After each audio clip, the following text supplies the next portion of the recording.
ఈ జనరల్‌గా మీరు వీటిల్లో మిస్టేక్స్ ఏం జూస్తూ ఉంటారు? 6 మంత్స్ తర్వాత ఫీడ్‌లో వీళ్ళు ఇలా పెట్టేశారు, ఇలాంటి ఫుడ్ పెట్టకూడదు అలా ఏమైనా చూస్తూ ఉంటారా డాక్టర్ గారు?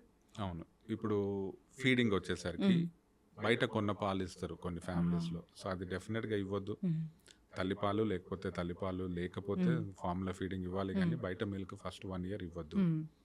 అండ్ సాలిడ్స్ గూడా స్టాండర్డ్స్ ఫాలో కారు చాలా హ్మ్. మంది. అన్నీ హ్మ్. పెట్టేస్తారు ఫస్ట్ 1 మంత్‌లోనే. హ్మ్. ఫస్ట్ 1 మంత్ కొంచెం స్లో అండ్ స్టడీగానే ఉండాలి. హ్మ్. వాళ్ళకు సాలిడ్స్ ఫస్ట్ ఇంట్రడ్యూస్ చేస్తాం కాబట్టి హ్మ్. స్లో అండ్ స్టడీ ఉండి 1 మంత్ తర్వాత హ్మ్. అన్నీ ఇవ్వచ్చు. అది ఇవ్వద్దు, ఇది ఇవ్వద్దు అని ఏం లేదు గానీ పేస్ట్ ఫార్మ్‌లో ఇవ్వాలి. హ్మ్. First 3 months. వాటర్ గూడా ఇవ్వచ్చా డాక్టర్ గారు? యాహ్! హ్మ్. 6 మంత్స్ తర్వాత వాటర్ ఇవ్వాలి. లేకపోతే వాళ్ళకి స్టూల్స్ ఇబ్బందయితది. హ్మ్. వాటర్ ఇవ్వాలి, ఫ్రూట్ జ్యూస్ ఇవ్వచ్చు. హ్మ్. 40 వీక్స్ పుట్టిన బేబీస్‌కైనా అలాగే ఉంటుందా? 6 మంత్స్ తర్వాత ప్రీమెచ్యూర్ బేబీస్‌కైనా అలాగే ఉంటుందా ఫీడింగ్ యెస్. అనేది? ఒక 1 మంత్ వీళ్ళకు లేట్‌గా స్టార్ట్ అయిద్ది ప్రీటర్మ్ బేబీస్‌కి.